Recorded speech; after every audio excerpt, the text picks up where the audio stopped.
Today I'm gonna show you what I call doodling with a brush, and essentially this is part of a painting that I'm currently working on. And all of these patterns I have done with a paintbrush, and this is the first time I've done it. So I'm by no means an expert or anything, but I just really enjoyed doing it. So I figured I'd show. Alright, so ignore that little spot of gold, that's not relevant right now. I was just on the same page, was gonna test some different varnishes over top of gold paint to see what happens. But anyway, I'm gonna be using black paint. You can use pretty much any color you want. Just try to not use a clumpy paint if you can, because that can make it a little bit more difficult to be detailed.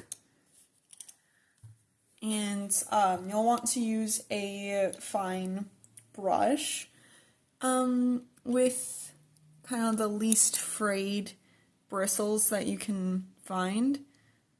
That one's kind of too frayed, I think. I think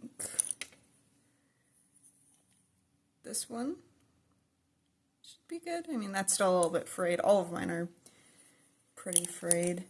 It's actually a lot easier to tell in the camera than it is in my eyes, which is why I keep holding it up and then going like, that's not good.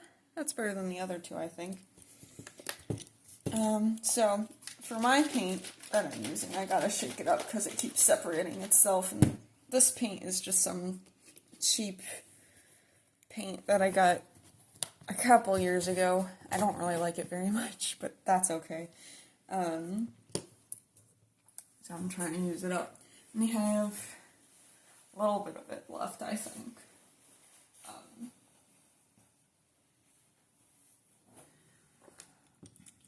But yeah, so I've got the lid here. I'm just dipping my paintbrush into the lid.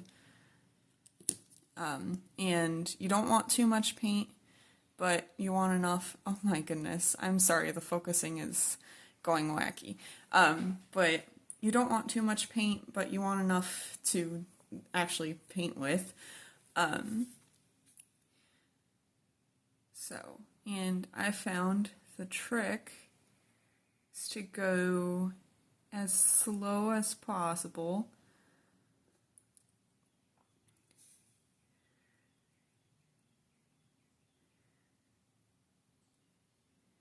And also to be okay with shakiness.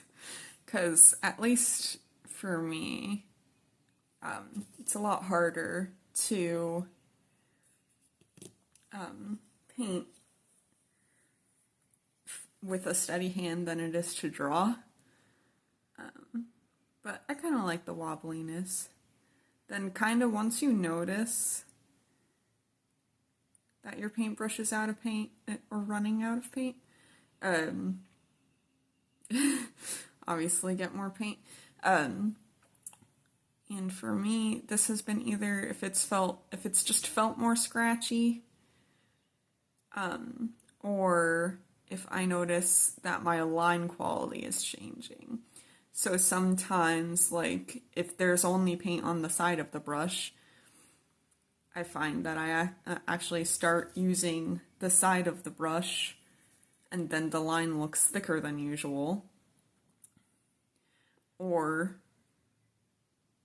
if there's not a lot of paint on the brush, the line will be like kind of skipping at parts, which, I mean, could be a nice look, but not really what we're going for. So, yeah, I mean, that wasn't really a super detailed pattern, but you could do some more detailed stuff, like,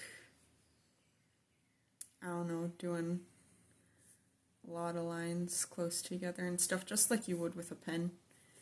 But see, there's an example of the line quality changing a bit. I think the brush got a little dry. So you, at least for me with the paint that I have and the brushes that I have, I often have to re-dip into the paint and continue painting and stuff. And sometimes I've done like a line and then felt my paintbrush start running out of paint. So then I just start back with more paint loaded on my paintbrush, then continue on. And to make it so this part blends a little bit more with the past, I'll just like start there and repaint over, which I haven't really figured out a good way to do that without making the line thicker. But again, I just make myself okay with the wobbliness.